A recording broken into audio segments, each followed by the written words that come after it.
Fufafa pada hari ini siapa? Nah itu loh, menurut saya itu persoalannya. Fufafa yang hari ini 99,9% diyakini adalah Gibran. Sebagai Gibran, yang notabene merupakan wakil presiden terpilih. Nah dari situ saya coba rumuskan, jangan-jangan rumusan persoalannya begini nih. Gimana Mas? Misalnya Fufafa alias 99,9%-nya adalah Gibran. Gibran ini doyan berkunjung ke situs porno. Kalimat-kalimatnya juga cabul. Nah, pantas pertanyaannya jadi serius begini. Apa sih sesungguhnya orang yang sudah mengalami, sebutlah ketagihan kah itu, kecanduan doyan pornografi, addicted. Apa sih dampaknya ketika wakil presiden yang semacam itu, setuju saya, berpengaruh terhadap kerja dia. Setuju. Nah, wakil presiden yang otaknya sudah seperti itu, bagaimana dampaknya terhadap entah itu kebijakan dia, entah itu keputusan-keputusan dia yang akan dihasilkan. Ya itu ahlinya Mas Reza yang menjawab. Itu. Jadi bukan Fufafaan sih, tapi kerisauan kita karena Fufafa hari ini adalah wakil presiden. Jadi sanggup tidak kita ini memiliki seorang wakil presiden 99,9% bernama Gibran aliasnya Fufafa yang otaknya sudah terikat pada pornografi. Misalnya begitu. Tidak hanya pornografi. Speech, kemudian hal yang lain gitu ya. Based on scientific. Dari situ. Dan juga gini, Mas, itu apa ya? Nah, ini sebenarnya juga bukan, maaf kalau saya agak keluar dari ini dunia nyatanya, bukan dunia mayanya. Dia pernah punya sebuah kafe. Ya, namanya Marco Bar. Bukan kafe, rumah makan martabak.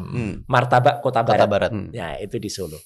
Pernah diprotes oleh masyarakat karena di dinding rumah makannya itu dikasih itu apa namanya Cyclops atau Dajjal. Illuminati. Itu. Artinya aneh gitu loh. Anak ini sering nyerempet gitu loh. Itu dunia nyatanya loh ya. Ini bukan dunia maya. Itu dunia nyatanya. Kita kembali ke masalah pornografi dulu. Disclaimer, saya tidak memberikan pembenaran apapun terhadap pornografi. Oke? Itu jadi yang salah kaprah.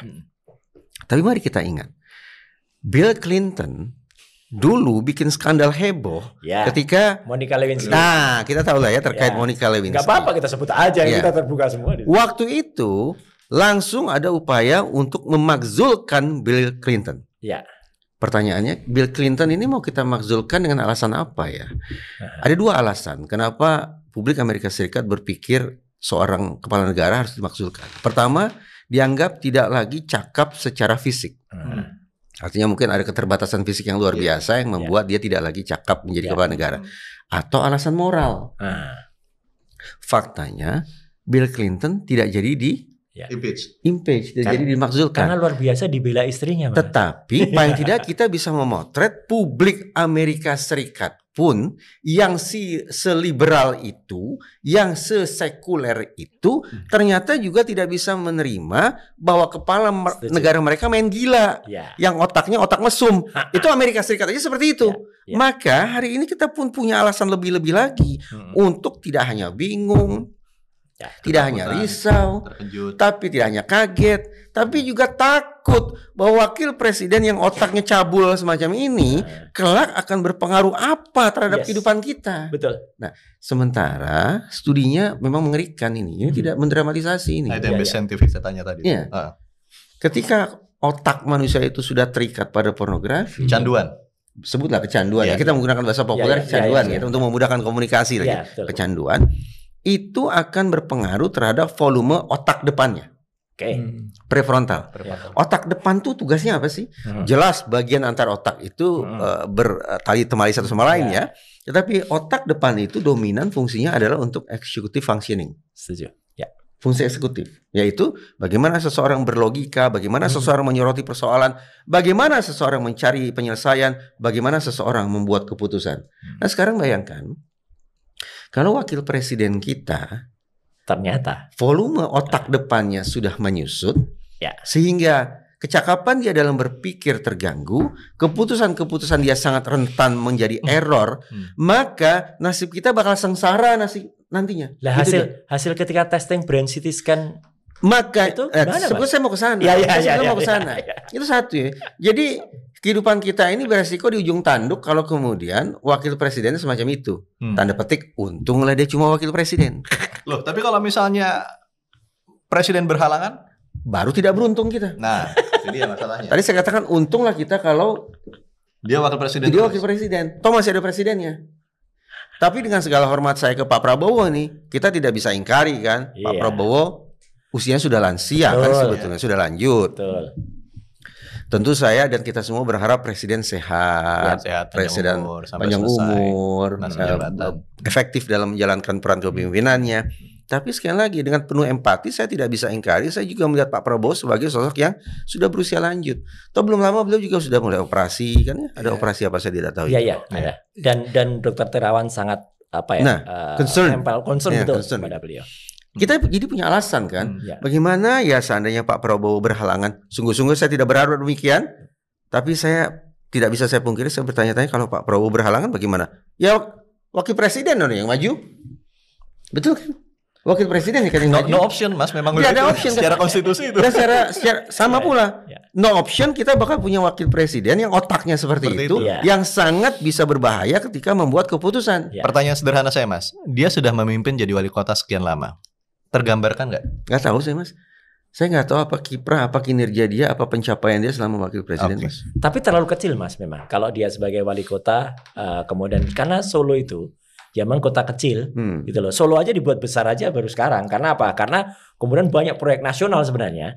Itu yang diarahkan ke Solo. Sampai sahabat kita Rocky Gerung juga sekarang lagi agak gimana karena keceplosan ngucapin kalau ternyata tiap minggu Gibran ketika menjadi wali kota Solo tuh banyak uang. Maksud saya dari ketika dia memimpin sebagai wali kota, dia harus melakukan executive decision kan. Tapi saya tidak memiliki sampel untuk kemudian menjadi dasar bagi saya untuk menilai apakah Gibran seorang pemimpin yang efektif atau tidak. Dikaitkan dengan kondisi otak yang tadi disebut sebagai sudah mencandu pornografi. Apakah itu berpengaruh terhadap kepemimpinan dia di Solo? Saya tidak punya sampel. Kalau punya mau data objektif, untuk Mas, itu. Diskursus Network ngundang orang sahabat saya namanya Pak FX Rudi. Pak FX Rudi. Iya, itu orang yang tahu persis. Pak FX Rudi harus datang kemari. Iya. Itu strongly recommended. Iya. Mas Roy Suryo. Tahu pasti. Saya dari Jogja, saya nggak terlalu ngerti Solo. Tapi setahu saya, ya Solo itu kemarin kita dipimpin ya kayak di remote aja sebenarnya. Di remote ayahnya gitu loh. Jadi artinya nggak ada atau nggak ada dia, ya tetap seperti itu. Jadi wali kota Solo adalah presiden. Dan kalau soal tadi ya, ini meskipun bercanda Mas Reza, Pak Yan, dan Mas Kabul, sempat juga di sebuah acara infotainment dia katakan bahwa dia akan menggeser Prabowo.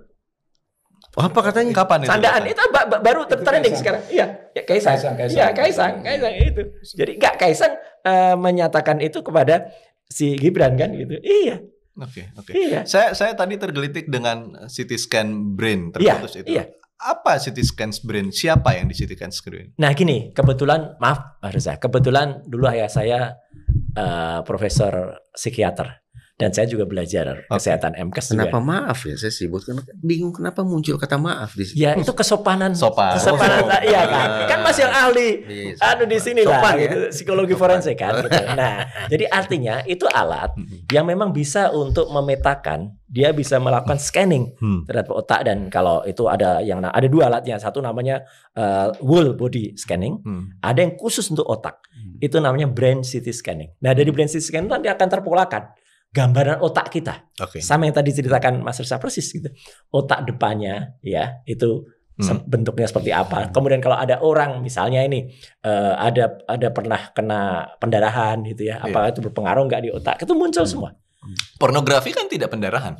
Bukan pendarahan, tapi bentuk otak itu. Iya, itu akan volume bagian bisa diukur. Oh jelas, volume itu bisa diukur. Iya. Nah begini supaya clear ya, sampai hari ini memang tidak ada itu istilah resmi adiksi pornografi, itu tidak ada. Termasuk online porn itu tidak ada.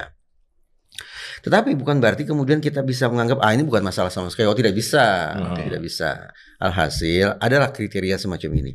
Pertama, ini orang ini mengunjungi situs pornografi, ini orang ngomong mesum misalnya. Ini sebatas apa ya? Rekreasional kah? Coba pertanyaan saya, ini orang mengunjungi situs porno itu, fufu fafa itu. 99,9% Gibran itu, alias wakil presiden terpilih itu. Seberapa intens? Seberapa intens sih, Mas? Bisa nggak bisa dikatakan tiap hari dia mengunjungi itu, Mas? Kalau nggak tiap hari, nggak akan linkage-nya mungkin moga-moga dia ke Spank, ke RedTube, ke Xvideo. Wow. Itu tergambar. Dan ini Mas Pak Yan sangat paham lah ini karena dia biasanya mengeluarkan. Ini saya kemas menjadi bahan diskusi deh ya. Bahan diskusi barangkali. Artinya banyak gitu. Komunitas psikologi. Karena tidak ada di buku pintarnya psikologi ini sebagai sebuah kriteria tersendiri. Maka kemungkinan satu, apakah ini tergolong sebagai recreational porn, pornografi untuk recreational? Berarti hanya sesekali ya. Ini habit nih udah. Satu, sesekali. Yang kedua, apakah orang ini menjadikan pornografi sebagai bagian dari kerjanya? Model kah? Fotografer kah? Sehingga dia punya portofolio di situ. Ya? Saya kasih rata. Yang tergambar kalau secara nyata itu mainan, Mas. Maksudnya? Ketika dia membereskan pindah dari kota Solo kemarin, ya itu dengan bukan gagahnya, dengan enaknya wartawan. Apa yang ada di meja kerjanya itu mainan semua gitu loh. Jadi itu mengkonfirmasi ya dia main-main gitu loh. Sekali lagi ini tanda petik baru sebatas pada pornografi sebagai alat rekreasional kah? Iya. Atau memang itu pekerjaan dia kah? Jadi profesional justru. Entah dia itu sebagai fotografer kah, atau sebagai pekerja seks kah, segala macam. Atau yang tiga, yaitu problematik. Sudah mencapai pada level problematis. Ini orang seperti apa? Kalau menyimak apa yang dikatakan Mas Roy tadi, dia menggunakan kata-kata tidak senonoh di ruang publik, di online segala macam. Kemudian dia mengunjungi situs-situs vulgar semacam itu begitu intens. Ada RedTube, ada Scratch, ada kemudian ada phone, seks, chat. Terus banyak orang yang kemudian di embel-embel kata-kata porno itu. Saya khawatir ini makhluk sudah masuk level problematik paling tidak. Problematik untuk menggantikan kata daripada addicted atau sakit. Iya, problematik. Karena problematik sudah kita tidak bisa menganggap ini sebagai hal yang biasa saja. Problematik. Bahkan tidak tertutup kemungkinan dia tidak bisa membantu diri dia sendiri untuk keluar dari kondisi problematik itu. Dia harus butuh bantuan orang. Nggak bisa di-cover dengan sendirinya ya? Tadi saya katakan sudah sampai pada level problematik. Solusinya apa nih? Ya berkunjunglah ke profesional. Dalam hal ini psikolog atau psikiater? Atau solusi yang lain ya Pak Prabowo teruslah sehat. Atau berpikirlah mulai dari sekarang siapa ya cari orang nomor 2 yang otaknya nggak semesum ini. Agar tidak membuat keputusan-keputusan yang blunder nantinya. Oke.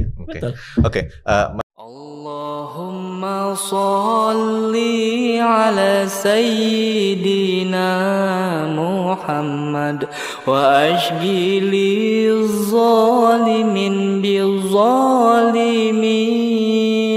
Allahumma sholli ala sayyidina Muhammad wa ashghili zalimin bil zalimin wa